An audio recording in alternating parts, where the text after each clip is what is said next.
Il mercato dell'auto non va meglio, ma almeno non va peggio, e c'è anche qualche timido segnale di ripresa dovuto agli acquisti aziendali. In provincia di Belluno, nel periodo gennaio-marzo, nel 2014 rispetto a un anno fa, c'è un più 6,3.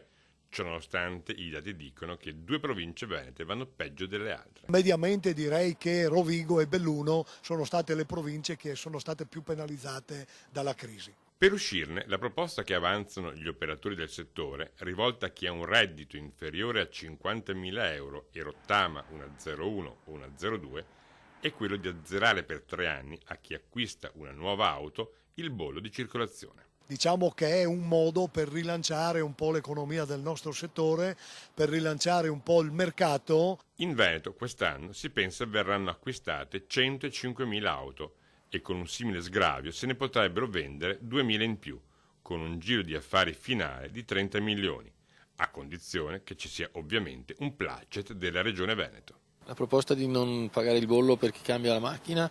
Può essere una proposta importante di incentivazione e soprattutto per quelle fasce che hanno meno possibilità, che hanno bisogno dell'utilizzo dell'auto, che non possono usare altri sistemi di trasporto, e quindi sicuramente un'opportunità che valuteremo.